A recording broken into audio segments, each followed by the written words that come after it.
How's it going, everybody? Ed Ricker here, and in front of me is the DJI Mini 3 Pro. Now, this setup tutorial about the Mini 3 Pro is part one of two.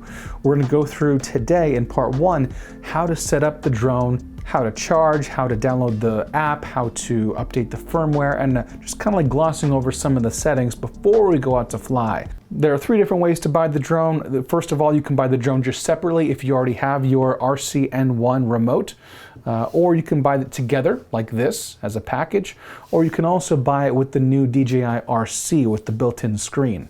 I bought just the individual drone because I already had the RCN1 from one of my other drones, so I had to go through a binding process, which we will talk about in just a few minutes. With the Mini 3 Pro, I'm going to be using my cell phone, which is a Pixel 6a. So make sure that your phone is on the DJI Fly App compatibility list. Not all display devices will work with the DJI Fly App. Look in this video description to see if your phone, your display device, is going to work. If it does work, you can also use that link to download the app to your phone. The DJI Fly App is not in the Google Play Store. I'm not sure why. Another thing you want to do before you go out to fly is charge your batteries. This drone is not going to come fully charged. So first of all, let's look at the drone. You might say, hey, why do you have this cool propeller strap that keeps the propellers from flopping all around? I didn't get one. Well, it's because this one is made from the company Skyreat. And they sent me a couple different accessories for the Mini 3 Pro that I want to kind of show off. I'll have links in the video description, but something like this is really cool because then you can just kind of shove this in your bag and your propellers aren't going to get all, mangled up or caught on something. So we're going to pull that off, and we got the drone right here. What I'm going to do is, first of all, pull forward and down the forward arms. So the drone is facing forward, and then I'm going to pull back the rear arms. And see how floppy those propellers are? Anyway, and then we have our gimbal cover right here, which we also have to take off before we fly. This is the bottom of the drone. We're going to take our finger and just pull on the gimbal, and it comes right off. To put it back on, it's just a reverse of that. We kind of lock it in at the top with that little tab, and then pop it in. Now, depending on what kind of package you bought with the Mini 3 Pro, and if you added extra batteries or you have the charger hub, your charging setup may be a little bit different. I do not have the Fly More combo or the charging hub or whatever, so I have just one battery. You can see on the back here there are two tabs that you press to eject the battery, which is, it's so light. I mean, this drone is completely, it's like, how does this even fly? Either way, I'm gonna put that back in, hear the click, and I can check the status of that battery because it is installed in the drone already by pressing the top button here. 2 out of 4 lights. That means I'm roughly 50%. And then our USB-C is how we're gonna charge it. You will get a USB-C cable, okay? And now we have a charging drone, and we can tell because these lights are flickering and they're kind of going from left to right to show the progress. Eventually, we're gonna see all 4 lights on, and that will indicate that it's fully charged. We also have to charge our remote. We press the button once, this little power button on the right, and we can see the status of there. Now that's fully charged because I've used this drone a few times. I haven't fully discharged this, but I'm gonna go ahead and take a different USB, and I'm gonna just plug it in there. Now, you may or may not have 2 USBs. You might, especially if you have your battery hub that you get with it. In this case, you can multitask. But we're gonna be charging this. While this is charging, I'm also gonna show you in the back this little micro SD card slot. If I take my thumbnail and press, if I can show you, there it is, it pops out. I have a 32 gigabyte micro SD card in there, and I got that for free when I bought this drone. And that may or may not be good for you. You might want to upgrade that. You can to a larger micro SD card, but I think 32 is usually good for an outing with this guy because I'm not constantly recording. Now, for the sake of time, I'm going to unplug the charging just to get on with the tutorial. Let's set up the DJI RCN1 controller. This is the basic controller that I think probably is going to be most popular. As I was talking, I pulled out the display device holder, the little bracket here, and I also pulled out this cable. Now, this is a USB-C cable because I use Google, an Android device, but you might be using a lightning cable version for an iPhone or whatever else you need going on, micro USB. You can see in the back here that that cable, it's about 6 inches long, connects right here. And if you take out the entire thing, you can see that there's 2 notches for USB-C. The left side is just a holder for it. There's nothing there, no connections. On the other side, there are connections, and you can see that this is actually the data connection for your USB-C. We'll plug that in, and now we have this kind of hanging out here. We'll take our display device. We're going to push this up into the display device. I'm going to shut this off so I'm not reminded of how late it is. And we're going to plug in the USB-C to the phone, just like this. We're going to power on the controller by pressing the power button, one short press and then a long press. So it's going to be a short and then a long. And then we have our Mini 3 Pro, which we're going to do the same. So this is going to be a short and then a long press on the power button. And you'll see, well, first you'll hear that, then you'll see a couple different things happening with the gimbal. It'll twitch, it'll move around, that's normal. And because we had the DJI Fly app on the phone already, I'm going to go ahead and tap on DJI Fly, and up it comes. And at this point, you're going to see a couple of indications as to whether or not your drone is already bound to your remote control. So if you bought this together, they may very well be.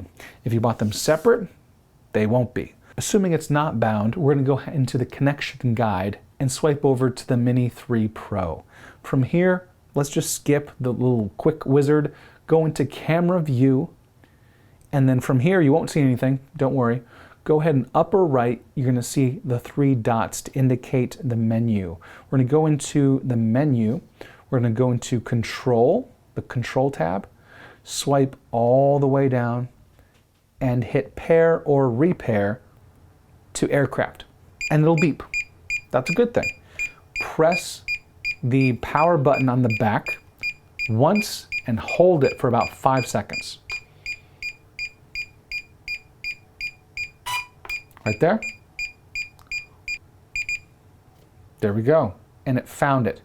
So that is one way to enter the aircraft into binding mode and the remote control into binding mode. And then now they're talking together.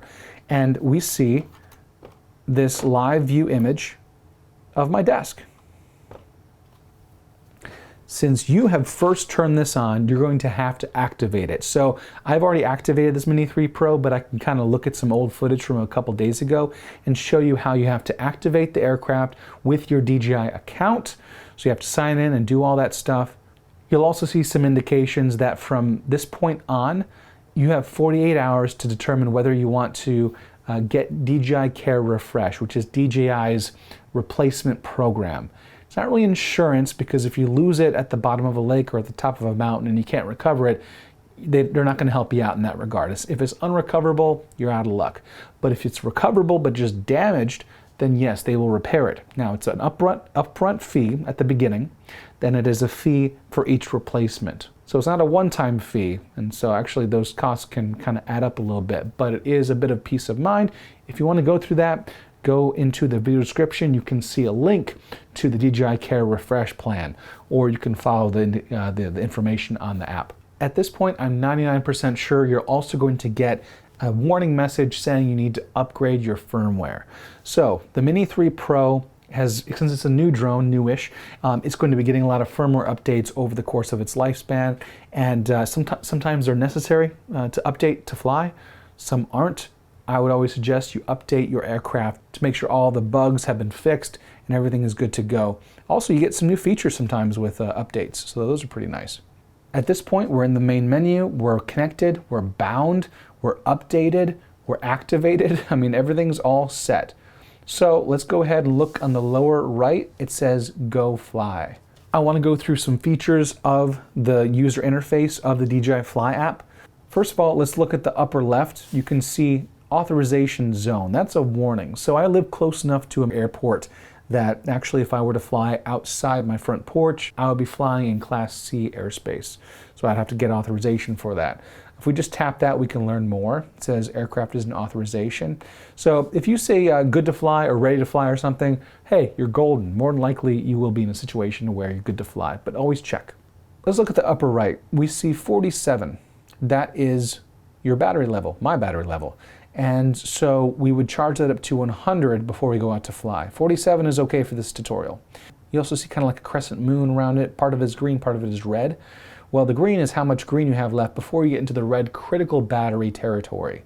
Right next to that is a bunch of zeros. That's the amount of time we have left on our battery once we take off. So if we take off and it says we have 20 minutes left, that's just an estimation of how much time, how much battery it has before it falls out of the sky. So don't let that run down all the way. Next to that is the RC signal strength, remote controller signal strength. Very close, you know, to each other, no issues here inside. To the right of that are obstacle avoidance sensor status. And they're red right now, and we're inside, and so they're probably all freaking out. We're not going to worry about that until we get outside. 20 GPS satellite lock, which is pretty amazing because I'm inside. So, wow. Go all the way down and see some of these icons in the middle right. First of all, the big red one, that's your record button. So if you tap that, you start recording. Tap it again, and you stop recording. Above that is a little film strip. We're going to click that, or tap that. And here's how you can select your photo mode, or go to video mode, or your master shots, which cannot be done unless you're in flight. Quick shot, same thing. Hyperlapse, all that stuff. Slow-mo, so we can go back and forth between normal and slow-mo. Looks like slow-mo kind of wreaks havoc with my LED lights around my desk, but that's okay. And to get out of that, we either tap anywhere on the screen or tap back on that film strip. We're going to stay in video mode for the majority of this tutorial. Now, to the left of that, you see 3 gray circles with different symbols and such. The top one is your vertical and horizontal toggling. So if you're going to use something for maybe like Instagram or whatever, some vertical viewing mobile platform, you might use this. It's pretty interesting. And we can click it again, tap it again, go back to horizontal. Below that we have our zoom. So tap that and 2x back to 1x zoom. We also have autofocus and manual focus. Let's keep it on auto. We can keep it on auto and then tap on the screen to tap where we want it to focus. I think that's actually the better option for now.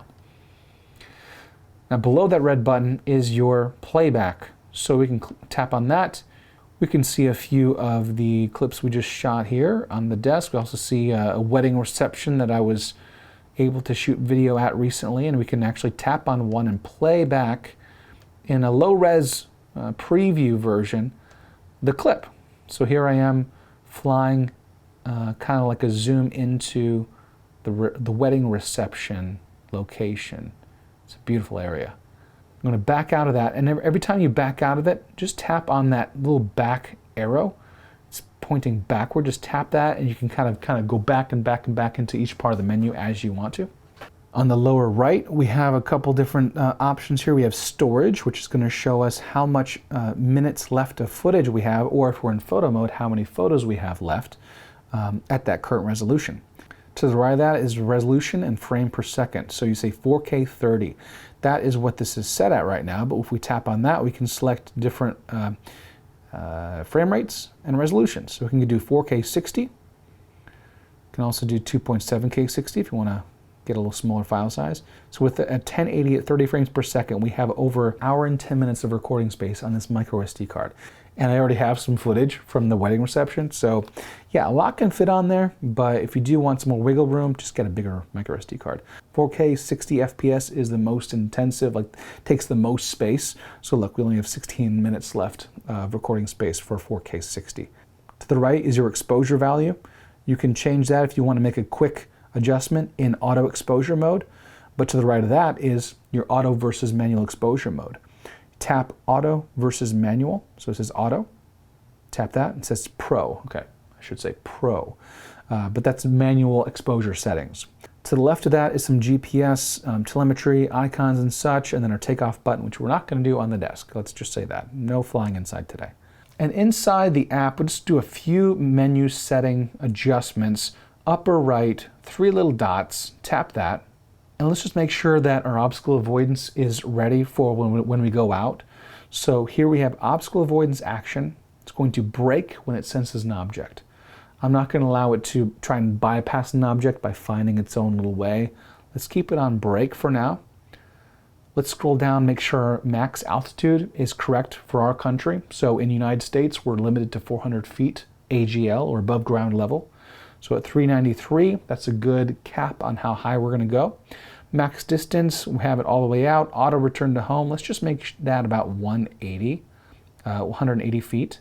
Where I plan to fly tomorrow, there's going to be nothing around that's going to be over or even close to 180 feet. So return to home, best to set that higher than anything around you. Let's go to advanced safety settings on the bottom and make sure our signal loss will cause it to return to home, RTH, and our emergency propeller stop is for emergency only. Tap that and see it says anytime. Don't use that. It says use with caution. Don't do it. Emergency only. In control, just make sure that your units are how you like it. So Imperial, because we're in the United States. Also in the control tab, tap gimbal calibration. This requires a level surface, and since we're on the desk, this is going to be perfect. Tap auto and let it do its thing. It's going to move the camera back and forth a few times and basically calibrate it to make sure it knows what is level and make sure there are no issues. Press the X on the upper left to get out of that window and scroll down to button customization. We have a little function button here that can be mapped uniquely to our preference. So we can have a tap and a double tap depending on how we want it to react. So a tap could recenter and tilt down the gimbal, which is what I really like. And a double tap can change it from portrait to landscape mode, but go ahead and make your own adjustments as needed.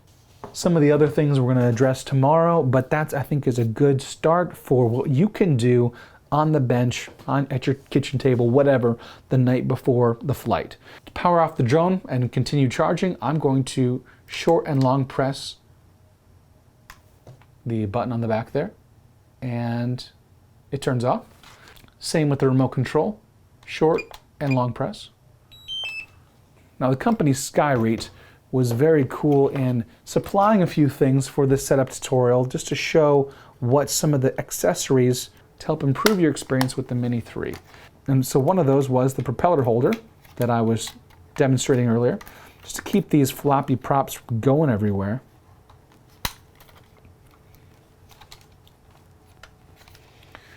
Just like that, very nice and neat. Love it. They also supplied some ND filters. These are ND filter kits that allow us to get better exposure, especially when we're using pro exposure mode. I'm not going to be using pro exposure mode in the video tutorials, part 1 and part 2, but I have lots of videos on how to get proper exposure with neutral density filters. And so these are really going to help out. Circular polarize as well as your neutral density all the way up the scale. And finally, of course, we have a nice case. Now, if you didn't get the DJI Mini 3 regular case, I think it looks like I think I might have one. This is the Air 2S case, but it's like very similar. It's just like a bag, essentially, shoulder bag. If you want something a little more heavy duty, look at this Skyreat case for the Mini 3. It holds your filters I was just showing, holds your extra props, and then also it holds your remote control. And also if you have the DJI RC, it can fit in there as well. So thank you to Skyreat for supplying these accessories for this tutorial. Check out part 2 for where we take this out to the field and fly it for real. Some things that are very important for you to make sure that you understand so that you don't crash your new drone. Thanks so much for watching, and until next time, happy flying.